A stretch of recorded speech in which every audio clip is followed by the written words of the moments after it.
Ancient manuscripts describe sound levitating heavy objects, perhaps aiding in the building of huge pyramids and monuments. Ancient texts, all over the globe, describe sound as an effective method to move and alter dense physical matter. According to ancient wisdom, the power of sound increased with large numbers of participants singing or playing musical instruments. Each individual accessed energy that originated from the heavens. Two singers together created more energy than each singing separately, as if their combined voices increased energy logarithmically. Heavenly energy from large choirs constantly sang to make a country potent, almost invincible. Author Bruce Cathy described an eyewitness account of many Tibetan monks moving huge boulders with their voices and musical instruments. The exact location of the singers and musicians was crucial for the anti-gravity sonic effect to work.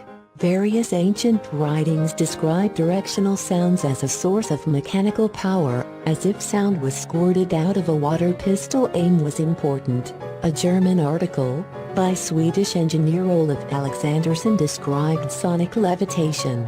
We know from the priests of the Far East that they were able to lift heavy boulders up high mountains with the help of groups of various sounds. The knowledge of the various vibrations in the audio range demonstrates to a scientist of physics that a vibrating and condensed sound field can nullify the power of gravitation. Observations only 20 years ago in Tibet from a civil engineer, Henrik Jelson, reported that a Swedish doctor, Dr. Jarl, made a journey to Tibet in 1939 to visit a high lama. This lama let him observe sonic levitation of huge rocks up a cliff of about 250 meters. The task was accomplished by mapping out exactly where singers and musicians stood. They angled their sound to go underneath a huge rock and up it went. Details are given in Bruce Cathy's free book, Acoustic Levitation of Stones.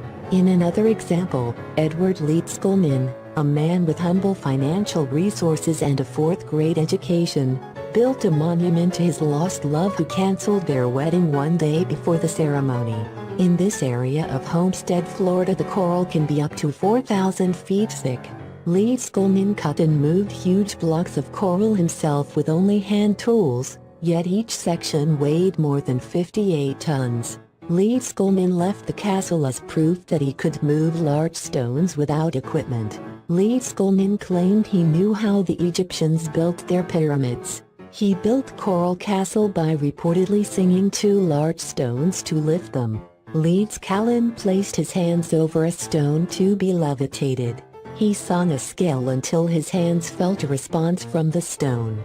Each tone was sustained to detect a subtle vibratory response. The sound that produced the strongest vibration was sustained for quite some time to give the rock a powerful dosage, and the rock levitated.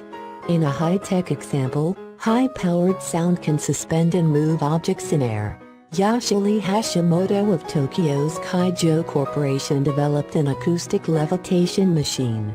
The sound vibrates 20,000 times per second to keep a small silicon wafer hovering 1 millimeter above the surface. Acoustic levitation experiments have been conducted in space as the absence of gravity make better conditions to observe just the impact of sound. The wonders of sound. We have not scratched the surface of what this energy source can do, if properly harnessed. The future science of sound and vibrational energy will rock our world.